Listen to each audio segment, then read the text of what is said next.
Hello, fellas. Hope everybody is good today. Starting off with a little mic check with my man Jason here.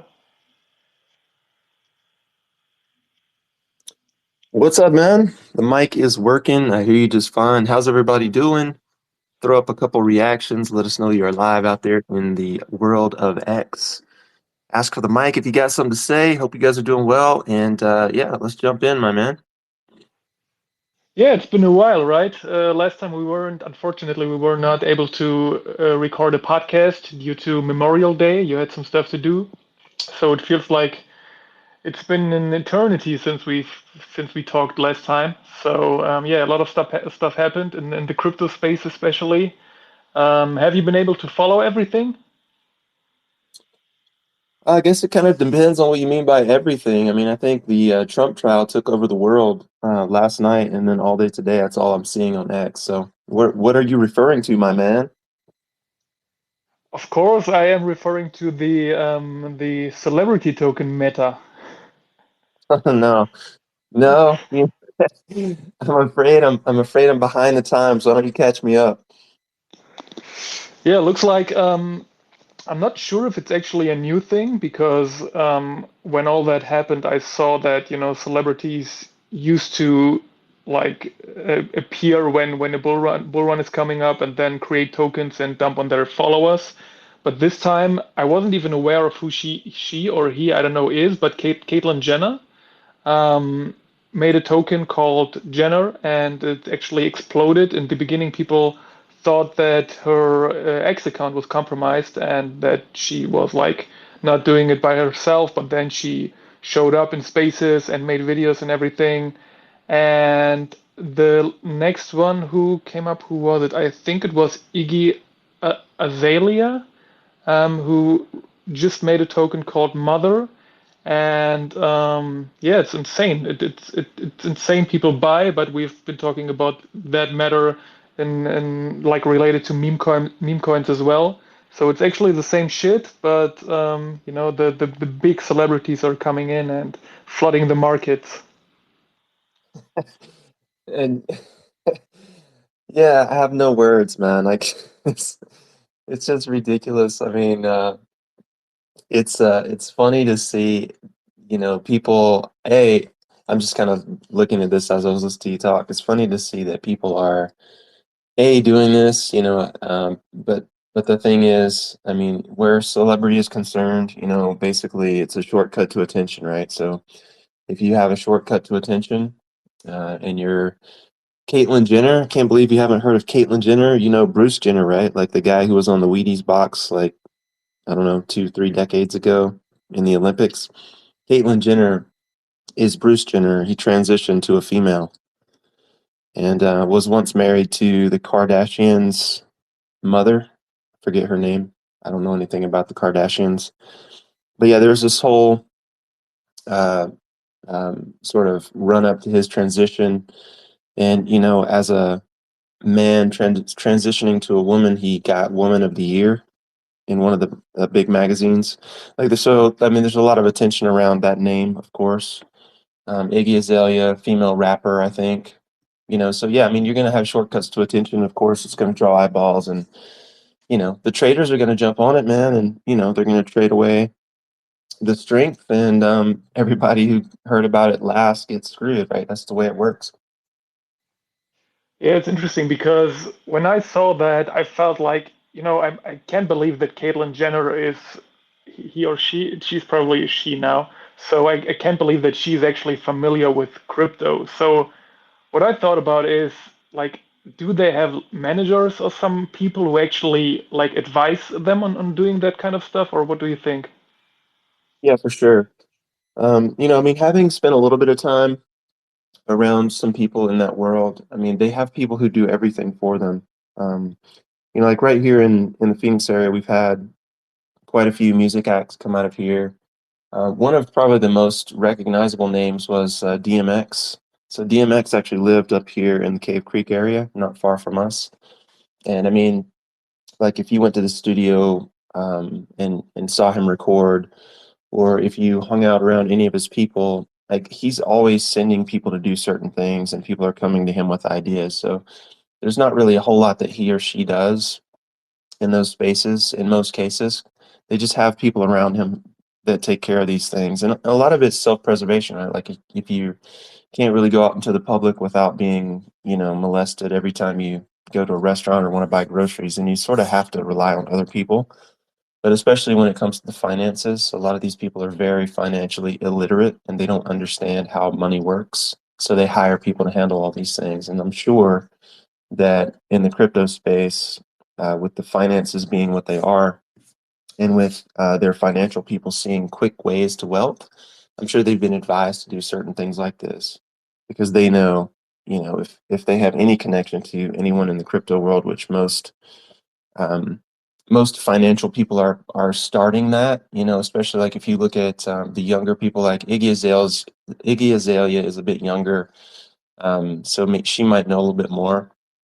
But these guys are going to have connections to people who are looking for ways to manifest more money because, again, they get a percentage of everything they create, right? Whether it's management or of money or management of talent, they get a percentage. So it's in their best interest to look for opportunities to pull money in. Yeah, but the question is like, how do you think they actually pitch the idea to these people? Like, do they say, "Hey, we're going to create the token. Half of the allocation goes to us, and when people buy that shit, we can dump on them"? Or what do you think happens?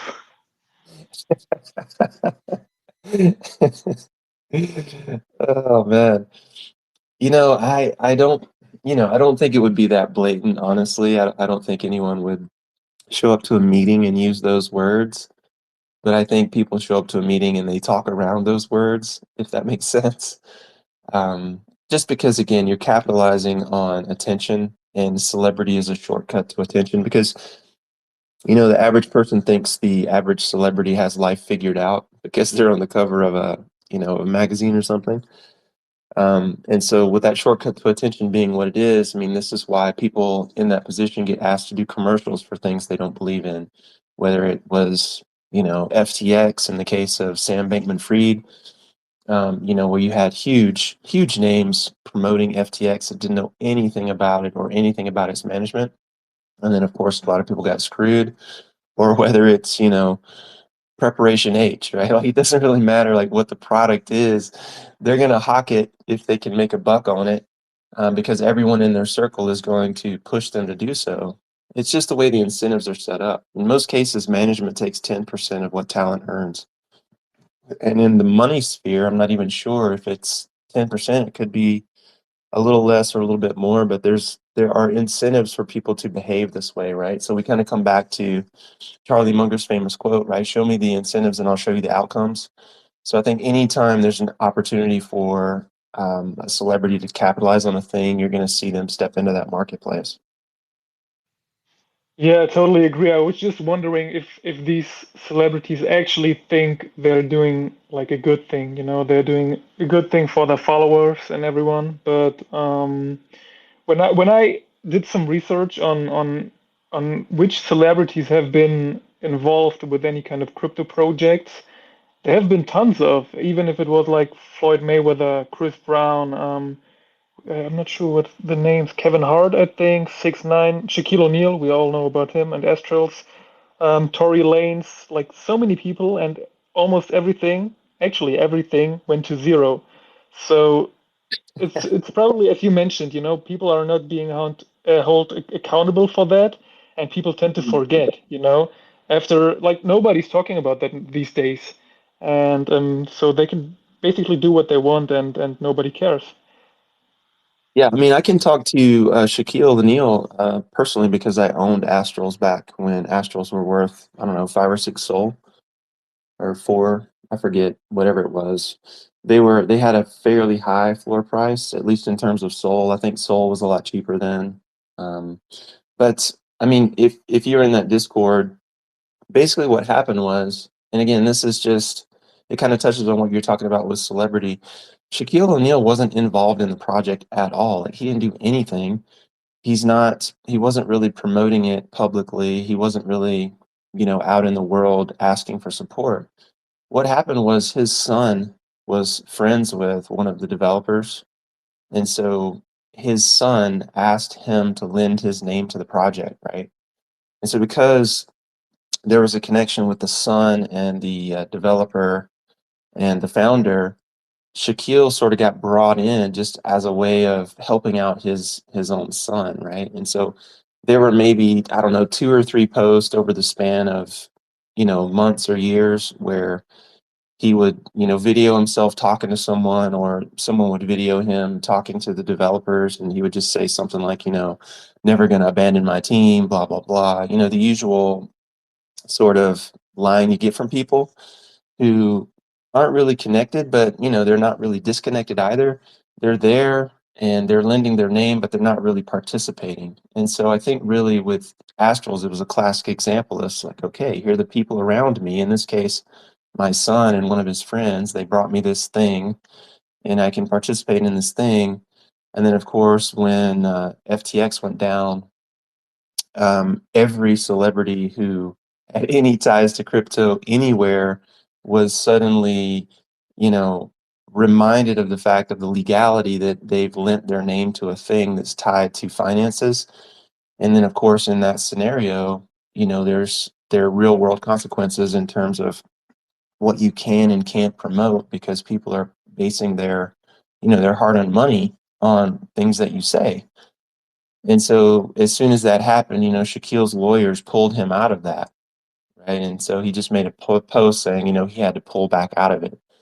But the thing of it is like if he stepped back into it tomorrow, the floor price would jump right back through the roof just because it's Shaquille O'Neal, right?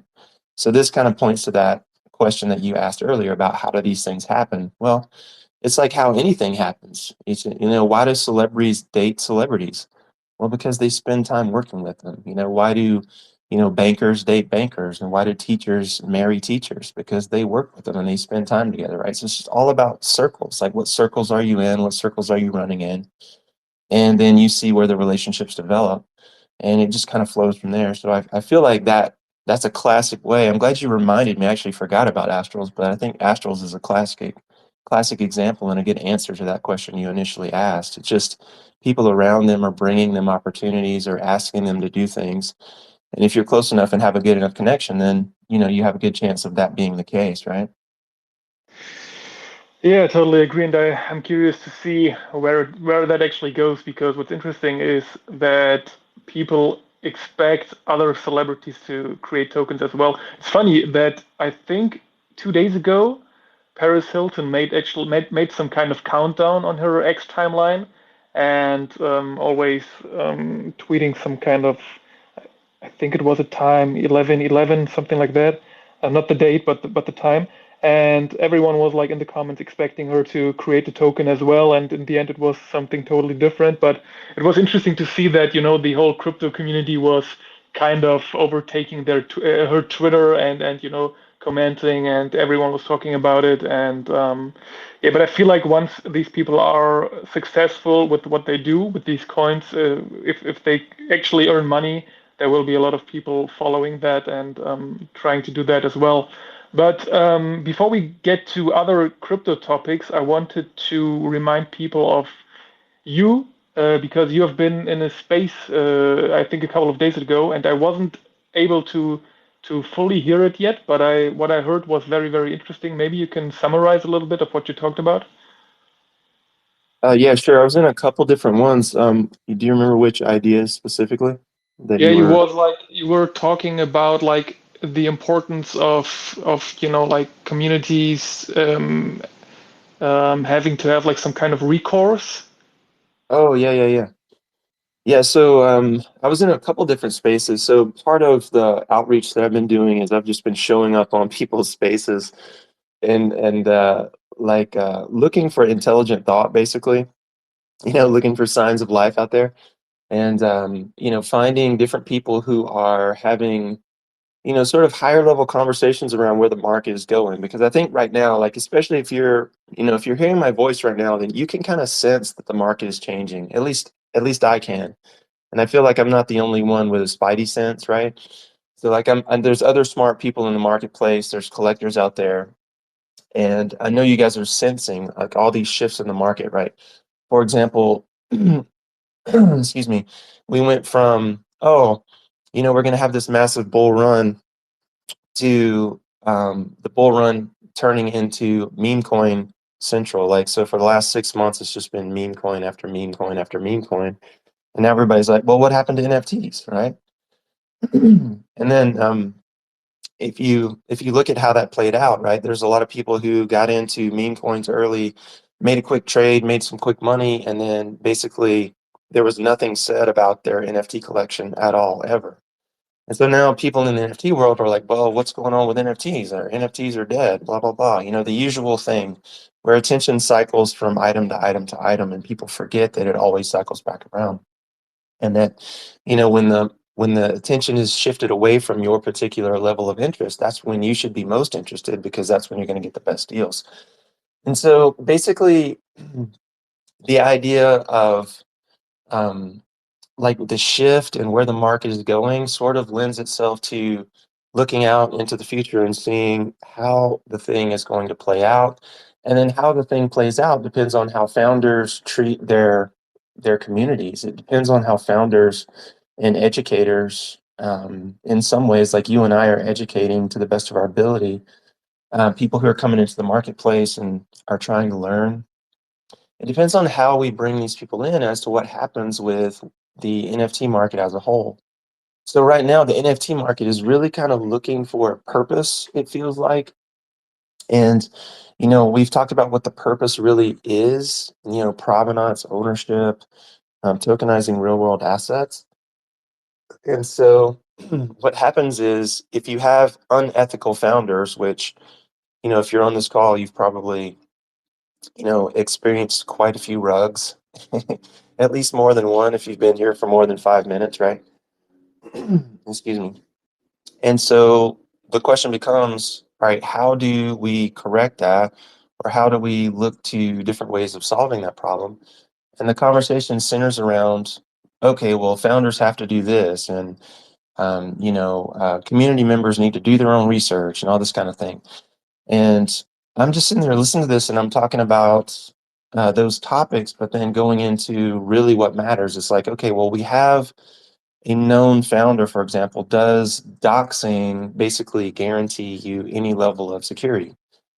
And the answer is no, it doesn't. Because if you're separated by an ocean or you're separated by some large geographic area, you may or may not have access to the jurisdiction that the person who screwed you lives in, right? And so the conversation basically just centered on what it really takes, and that's recourse. Excuse me, I just woke up a little while ago. It's been a crazy week with the body recovering from Monday's insane workout. But yeah, so if you know who someone is, but you still have no recourse, in other words, you can't access them or you can't, initiate some action against them, then it doesn't matter if you know who they are, right? It doesn't matter if you know where they are. It doesn't matter if you have all the facts if there's no recourse. And so in the real world, if you're a service provider, you're providing a product, then in the real world, you always have some form of recourse, whether it's through a third party or whether it's through the company or the owner themselves. Most cases, people don't want to develop a bad relationship or a bad reputation because they can't just up and leave that jurisdiction that they're in. I mean, on some level, they're geographically locked to the people that they sell to, or geographically tied to the area they live in. So they have an incentive, again, that crazy word that starts with an I, to do the right thing by making sure that they show up and take care of people. In Web3 or in the internet in general, that's not necessarily the case. So the question is, how do we create recourse? And it starts with like understanding who you're buying from, of course. Like, yes, definitely want to know who you're buying from, but what are the terms of that transaction, right? And if we're not really clear about what that is and how recourse looks from a legal standpoint, excuse me, then it doesn't really matter if you know who they are. And so then the question becomes, to what level of risk am I willing to, put myself, or at what level of risk am I willing to put myself? And then you start going into the whole idea of, well, I'll throw some money at it, and if it survives, great. If not, I'll be okay with it. You start having that conversation. So the recourse traditionally has just been, well, I'm okay with losing my money, right? Like if someone screws me or if someone rugs, I'm okay with losing my money. But what if the recourse were, okay, now there's a third party involved in the marketplace that's actually going to seek you out? and like make contact with you as a founder and make sure that you actually fulfill your obligations and agreements. We really have two options. We have the third party legality of it all, where that person is created because so many people in the market have had bad experiences. Or we have the other option where we police ourselves and we say, okay, listen, I'm going to do the right thing because I have a set of values I'm a person of character. And because I'm a person of character with a set of values, I'm going to make sure that my people are taken care of. So those are really the only two options. We either do it ourselves, we self-police.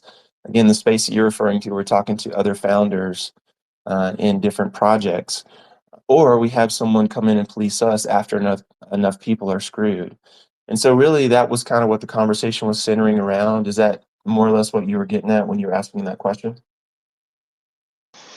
Yeah, exactly. I mean, that's basically what you said on the space as well.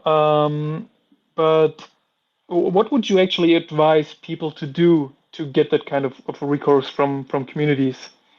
Like, of course, it's always a matter of doing your own research on everyone, but information are rare sometimes, and you mentioned it. It's not guaranteed that you will be rugged when people are not doxxed, and on the other hand, it's not a guarantee that you won't be rugged when people are doxxed. So, what would be your advice for people? Well, one of the ideas that I was kicking around after I got off that spaces with the other founders was just this idea of forming like an internal coalition of people who basically sort of screen themselves as founders and start creating like a third party guarantee that everyone agrees to adhere to. And then having people with the ability to reference that agreement in reference to a particular project and then seek recourse that way. And in that way, you have not only social pressure, but legal pressure to do the right thing. So again, it's again about creating incentives. I'm not a big, like proponent of this whole do your own research thing, because at the end of the day, when you're dealing with a market that's filled with anonymous actors, how do you do your own research? There's really, I mean, you can say, well, I looked at the, I looked at the Discord, or I looked at the, quote unquote roadmap, which is, almost never followed. I looked at the project specifications, which are almost always nonsensical, when you're looking at a lot of these things. That's not really doing research. Like if you're doing research on a investment in the real world, or a collectible in the real world, or a piece of art in the real world, like if you go buy a high level piece of artwork, then you're going to want to know its provenance. You're going to want to know that the people selling it to you are reputable. You're going to want to know, their history. You're going to want to know if they've had any actions taken against them, right? And in order to do that, you have to know who the people behind all these things at every step in the chain are. And so Web3 has basically eliminated that altogether. So like all the ties from person to person and then from person to thing that they're doing are basically eliminated, and it's hidden behind a pseudonym. And so if you start thinking about this idea of do your own research, you have to realize the limitations of it where anonymity is concerned, right? So I would much rather see a coalition of people come together that agrees to police, a certain group of projects. And I would like to see, kind of like what we've done with the bosses, I'd like to see entrance to that coalition be gated. Like you have to have a certain amount of reputation.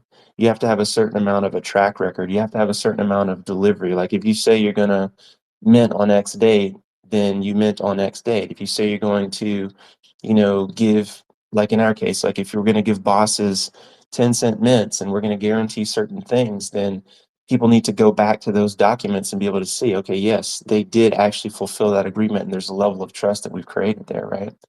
And that comes from, several people looking at that situation from different angles. So, I mean, I think from a do your own research perspective, if the tie to person to thing that they're doing to result of thing that they're doing isn't there, then do your own research doesn't really mean anything. Yeah, that's probably true, but I gotta say that if you actually do the research, I feel like you can at least like filter out the projects that are obviously are going to fail. I feel like I can say from the Discord, at least for some projects, that they're never going to fulfill their roadmaps, that they, you can actually see that from, you just need to read founders announcements sometimes. Sometimes you just need to listen to one or two spaces, and I feel like you get a pretty good feeling if you should dig deeper into that, or if you can immediately say like, hey, this is probably not going to work out, because it's like, yeah, I don't know, it's not doable, like what people try to create. But in the end, I think it would definitely be a great idea what you just mentioned, that if I understood it right, that some former projects, like big projects, actually create some kind of circle, and and yeah, what would be the idea behind that? Like they would be some kind of like they would do actually need to um, need to take people into that circle, and do their own, like you have to apply for getting into that, or how would you do that? Yeah, absolutely. I mean, there definitely should be some form of application process, right? Like, you can't just accept anyone and everyone and call it exclusive or call it, um, what would be the right word? Like, um, or to create any respect or reverence for what's happening, right? Like, it drives me crazy when I see NFT projects post and they're like, "Oh, like we sold out," and then when you look at their sellout, it was, well, we initially planned to do a drop of 5,000 pieces, but because no one was really interested, we dropped it down to 1,000 pieces, and we sold out the 1,000 pieces. That's disingenuous, and it's just a lie, right? Like, they didn't sell out anything. They actually failed to sell out, and then they're marketing it as such. And then to get on the whitelist for that failed mint, basically what you would have done is jump through all the hoops that they asked you to jump through in the Discord, share this, share that, like this, like that, raid this, raid that. And then it's like, okay, well, now we have all this interest, but it's fake interest, right? Like, it's just symbolism over substance. And so I think at the end of the day, when you're doing anything that's real, your gates have to be real, right? So, like, if you came into Goodfellas and you bought a boss, the gate was real. Like, you had to spend money to get a boss, right? Like, we didn't just give them away. And that says something about you as an individual. It marks you as a committed individual. And it says, hey, you know what? I'm willing to be one of the people who's willing to step through this gate by by my performance. Like, here's the result of my performance, right? Not what I'm saying I'm gonna do. Not I would gladly pay you Tuesday for a hamburger today, right? From the old line from the Popeye movie, right? Like, at the end of the day, it's like, what are you doing? Like, what are the results you're creating? And let's look at those specifically. And when we look at those specific results, what are they? What have they generated? What are they going to generate? So yeah, any coalition of people would have to have some form of performance gate that was real, not one that just looked like it was real, if that makes sense. And so, having people come together and decide what that is really interesting, because you get into dynamics of like what it really means to be in integrity, you know. And I think a lot of people forget that being in integrity is your actions are a reflection of your thoughts and your value system. In other words, I'm in integrity when what I think and feel is what I act on in the real world, right? Just like a piece of steel has integrity if it's the same through and through. The same is true of people. You have integrity if you're the same on the inside as you are on the outside. So it will call into question the ability of a group of people to look at someone's results objectively and say, okay, well, you said this, but you did that. If you say this, then that means you have to do this. And if you miss doing this, then you're out of integrity, you're out of alignment. We're going to keep an eyeball on that, kind of a thing. Right. So again, coming back to word and deed, is it in alignment? If word and deed are in alignment, then you're in the right place. I mean, I think that's really the best form of do your own research in an anonymous market, because you can always gauge what someone says versus what they do. And so that's why when you and I are having private conversations, I'm always like, dude, we need to make sure that if we say this, we do this. And you're always the same way. You're like, I want to make sure that I'm presenting exactly what I think and feel, and then acting upon that. And in doing so, we're building a reputation. And of course, reputation takes a long time to build and a short time to destroy. So you never want to dishonor that. So I would see a coalition of people coming together and having a number of those people who sat in judgment of, are you in integrity or are you not? Right? Did you make a guarantee? Did you not? Right? Did you follow through? Did you not? And it's black and white. It's not gray, if that makes sense. Yeah, definitely, 100%. I totally agree. I would actually love to see that. And regarding the other thing you said, like when you say something, you need to do it. It's interesting because I just saw a tweet of, the couple of big projects we still have on Solana, and it was actually kind of trying to find out which of those projects actually fulfilled their initial roadmap, and I think it was around 50%. The egots was, for example, like on the not side, so they didn't do it. And you mentioned it. I mean, in the beginning, when we started off with the boss mints, we said a couple of things that will be happening in the future. For example, like the Solana bosses with the real faces. And to be completely honest, I feel like if we wanted to, we could have just left it out because I feel like nobody would have been mad, but we just wanted to do it because we promised it to people. And yeah, that's an obligation in the end. And I totally agree with what you said on about that.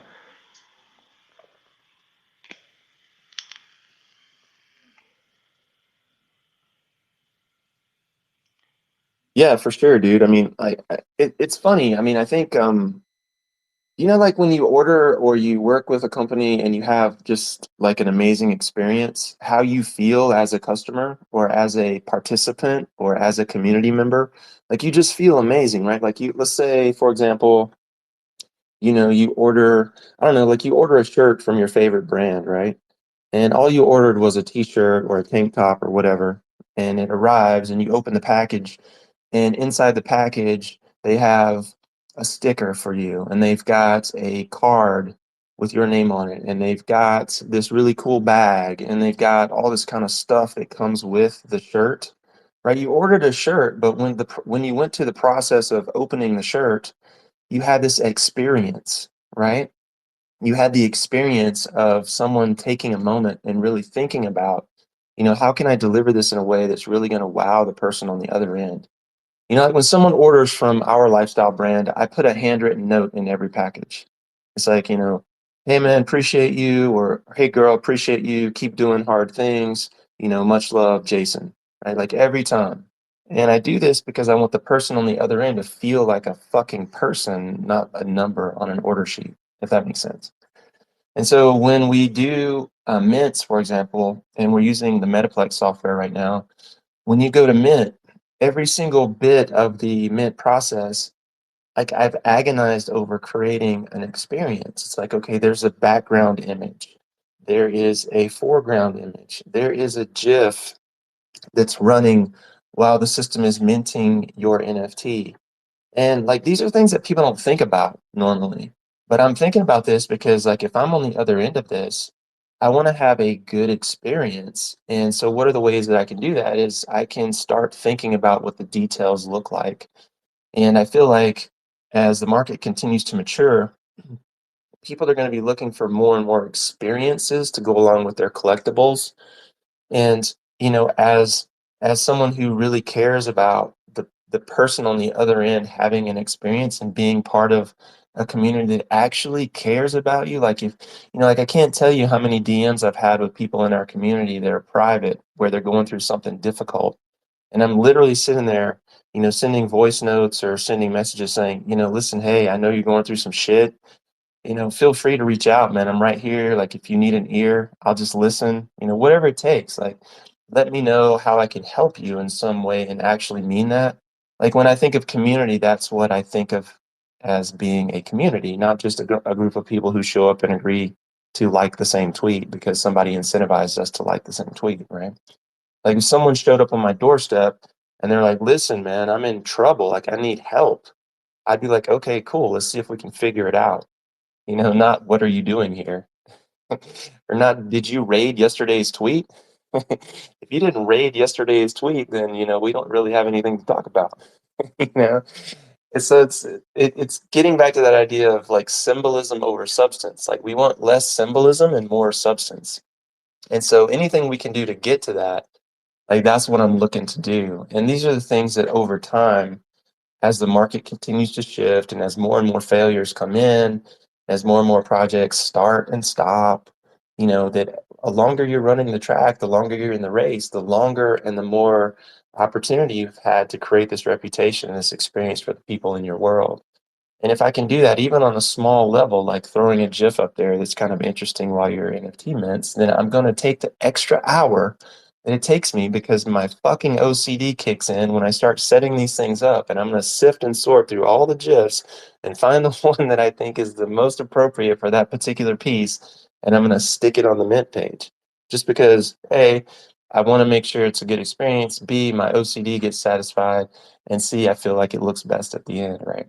So when we get to that place, when we have founders who are think of themselves as service providers to a group of people who actually care, then I feel like that's when you have the biggest shift, and we go into the experiential world of NFTs. And we can jump into this a little bit, but we talked last time about McFarlane, and I think guest user NFT was talking a little bit about McFarlane being in the NFT world as well. But like the figures meeting the real world application of the tokenization, like this is another experience that has elevated the collection of the figures that they've thought through, right? And I can tell you a little bit more about that, but instead of being too long winded, I'll turn it back over to you. Yeah, before we talk a little bit about crypto in general, because we usually do that in the beginning, and our upcoming batch mint, I wanted to speak a little bit because I haven't really followed all that on X, but I saw that it was a real big thing today. Yeah, Trump found guilty in hush money trial. So, can you tell me a little bit about that and what it means? I think you even did some, you commented on some people's postings. Yeah, I mean it's pretty funny. I mean, when you think about it, like instead of the NFT world going crazy for NFTs today, like even NFT people were talking about the Trump trial, and the Trump trial, no one even knows what the charges were, but the charges were falsifying business records. Okay. So the guy's convicted of falsifying business records. And so as a business owner and as someone who's been in the entrepreneurial space for, I guess, the last 15, 20 years, like I can tell you there's not a business owner on the planet that hasn't either intentionally or accidentally, made a mistake and falsified a business record. Right? But the fact that there's such a witch hunt going on is interesting. And I've seen like people on both sides of the argument, like even people who are generally leftist are like, I'm voting for Trump now because they see the banana republic of it all. And I'm just sitting here watching this because I'm not really, I don't really care for either party, to be quite honest with you. But the thing is, it's basically galvanized support for what people said they didn't want in the first place, because it's pretty obvious that this is politically motivated. And like the banana republic of it all is sort of coming to the forefront. So seeing people who normally consider themselves left leaning, like go public and say, that they think it's crazy and that we're one step from a banana republic and that we're that they're now voting for Trump is pretty wild, man. You think about it, like it's pretty crazy when you think about it, right? So I feel like it's a really bad move, for the opposition, for Trump's opposition, and it's a really banana republic move, and it started to be seen as such. And so I think all it did was guarantee a Trump victory, no matter what happens in November. So we'll see what happens, but yeah, who knows? Yeah, NBC News is actually having some kind of what is it here? Is it a tweet or is it actually some news? Will Trump go to prison after hush money trial verdict? Um, Probably not, right? Who knows, man? Yeah, I mean, probably it would be interesting, right? Like if you think this through, like how funny would it be for like Trump to be given some sort of prison sentence for falsifying business records, and who knows what that means because it was never really defined. like falsifying business records, and then they have the election and he wins. Right? Like imagine how funny that would be. Like, okay, so we have this guy in jail who won the election. Does he get to pardon himself now? Like, can he show up on January 21st and take the oath and then like pardon himself from falsifying business records? I mean, it's really like an unscripted comedy, man. I mean, it's hard to even put into words the crazy nature of this whole thing. So, hey, who knows, man? Who knows what will happen? It's gotten so banana republic at this point. I'm not going to bet one way or the other. Yeah, totally agree. Let's see let's see what's going on. And when is it? In half a year? November is like the vote, right? Yeah, November. I think it's always the first Okay. Tuesday in November, I think. Yeah. Let's see what happens. What else did we have? I actually read some news about Solana. And is PayPal pumping Solana to $1,000 right now? Because I think you probably read about it as well. You know, PayPal USD launched on Solana, and yes, seemed to be a pretty big thing in the space, right? Yeah, did you guys see that? Throw up a reaction if you saw this. Like, this is kind of a big deal. Like moving money cross border is really difficult if you've ever had to do it. Like I've said on here a couple times, my wife is a Canadian citizen, and the first part of our relationship, we were cross border. And so, I talked about the comedy of transporting gold and silver across the border and some of this crazy stuff that I've done, and seeing people get their cash confiscated off of planes and stuff like this. Like, I've actually seen this happen multiple times. It's pretty wild. But like, if you think about how difficult it is to move cash or any form of wealth cross border, then you can kind of see the significance of this because PayPal is so widely accepted in countries around the world. I think I don't know the exact count, but I'm pretty sure PayPal operates in more than or close to 100 different countries, right? And so, like, take Canada, for example. Like, if I want to send money to my wife's account in Canada, then I can send her Bitcoin, for example, or whatever token, and she can receive it. But we had to jump through a bunch of hoops to figure out how to off rail that into a normal bank account, right? Because a lot of the crypto exchanges are not considered to be like reputable. Again, coming back to reputation, right? And so we had to jump through a bunch of hoops and figure out which ones we could actually use. And after we found, one that works, it's okay now because now I can send money to Canada for a couple dollars. Whereas in the past, like for example, we sold a house in Canada, and I think we ended up with like I don't know. After the sale, we had like 150 or 180,000 Canadian, right? Which is basically monopoly money nowadays. Like it's so weak relative to the dollar. So we had all this cash, and we need to move it to the States to put a down payment on a new house here, right? And so we go to move the money, and it cost me like I want to say almost $800 to wire the money cross border, and it took 3 days, right? But I could send that value cross border with PayPal now, or with Bitcoin in PayPal, or with Solana in PayPal in seconds, and it's going to cost me pennies, right? So this is the massive difference between the two. And if you are, let's say you're in one country working and you're trying to support families in another country, like this is huge. You can move money easily to anyone who has an internet connection and a phone. So it basically just makes banks that much more irrelevant and gives them that much more power back to the people, which is really what crypto is all about, right? So this is actually a huge thing. So you guys see some of this? I saw some reactions. I know that I think April works in the banking industry. She could probably speak to this better than me, but I mean, moving money cross border is not the simplest thing in the world to do.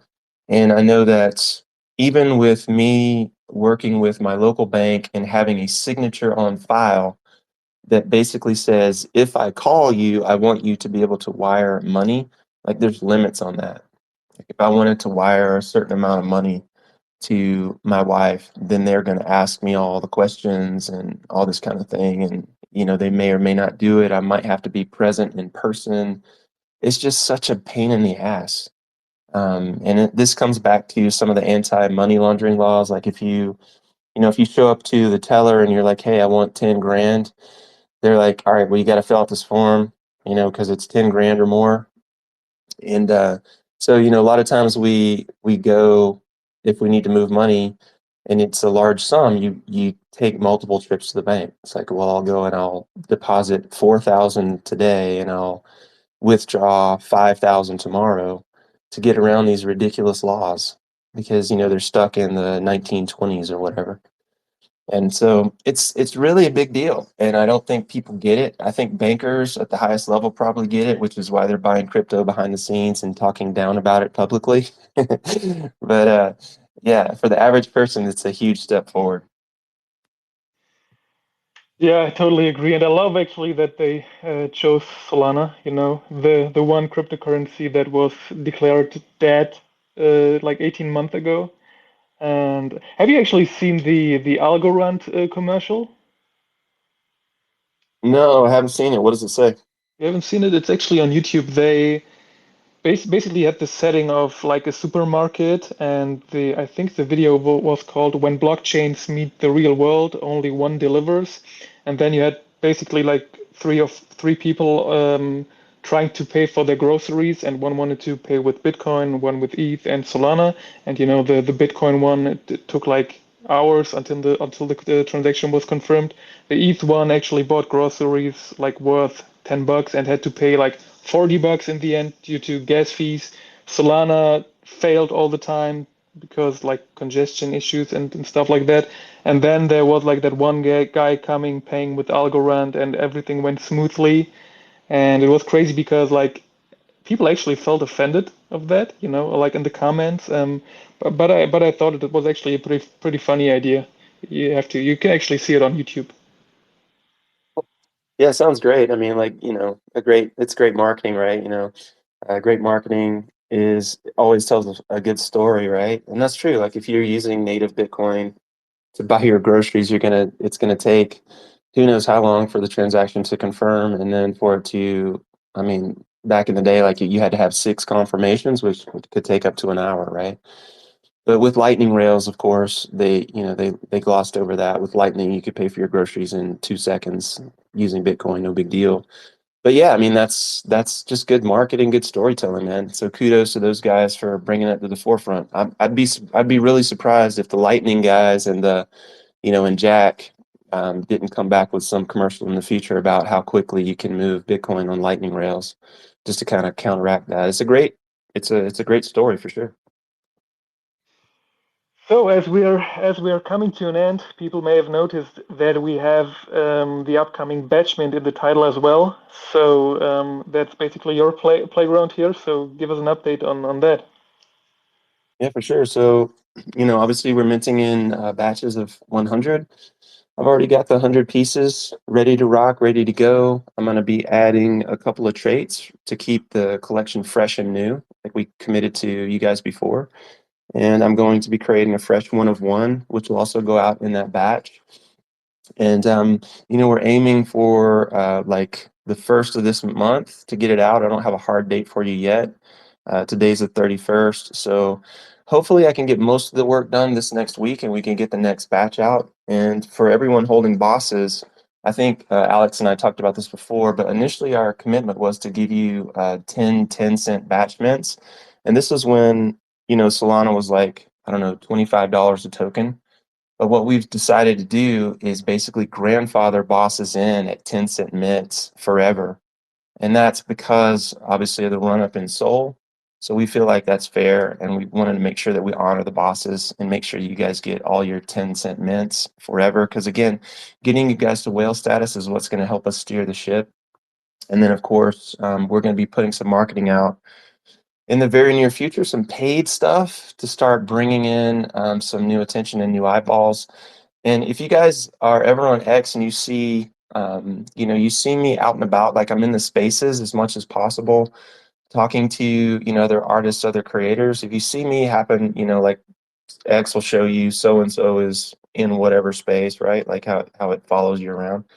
If you see me in those spaces, jump in those spaces and kind of listen in, because a lot of the spaces that I'm finding myself in are basically kind of pointing to where the market's going. And we talked a little bit about, like the McFarlane action figure being tied to tokens, which is basically tokenizing a real world asset. And they've basically created a marketplace where you can own not just the real world action figure, but the digital representation of that. And this is what we're building, right? So we're building an artwork marketplace that will run on Sol and run on AU, right? So you definitely want to make sure you're stacking the AU and you're stacking your Sol so that you can pick up artwork. Like basically think of it as hold to earn, right? Like the whole idea is that you can earn your money back by collecting pieces, by staking, and then you sell off what you don't want to keep. You keep what you want to keep, but you basically have an ability to pull yourself back in financially to a good position. That's what we're about here, right? So like in the real world, if we invest in anything, we want to pull our money back out. So same thing we're mirroring here.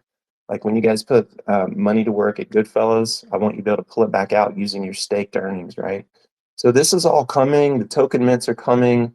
The next batch mint, again, I'm going to try to finalize this week. I'll obviously keep you guys posted on that.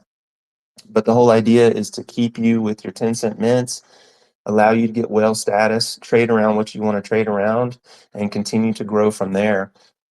So we're stoked for that, guys. We're going to keep building no matter what. Obviously, we've been here. I think our year anniversary will be like August 5th, I think, for the first mint. So we're still pretty early in this. We've done a lot of different things. I think we've innovated a lot of different things, like with the small batch mints, being able to go to the exchanges with legal documents and get, like counterfeit artwork pulled down, like all these different things that we're doing. We really are focused on making sure that we provide a good experience to everyone here for the long run, and we're building that foundation. So appreciate all of you guys being here, of course, and all of the support. We're going to do a better job of getting the message out there. Alex and I are going to have a meeting about that and what that looks like.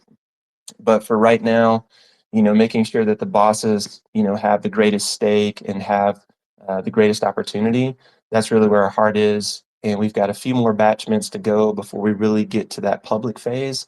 So you've got a lot of opportunity to build your families and add to your collections. And we're stoked for that. We appreciate every single one of you. And obviously, being Friday, you know what? Hope everyone has a fantastic weekend. And I want to send love to everybody. So that's pretty much all I got. And of course, if you guys have any questions, of course, jump in Discord, shoot me a DM. They're always open, and I'll be happy to connect with you guys and get any questions or comments, concerns answered. So that said, that's it for me.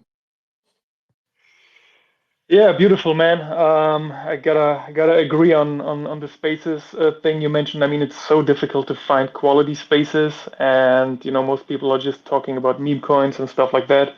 So definitely keeping an eye out for you. Like when I see you on spaces, I know it's Archer approved, so I can definitely listen to that as well. And yeah, thank you everyone for being here today again, and see you guys next week. And keep an eye on the Discord. We're going to drop some information from the batchment. And yeah, see you guys. Bye bye.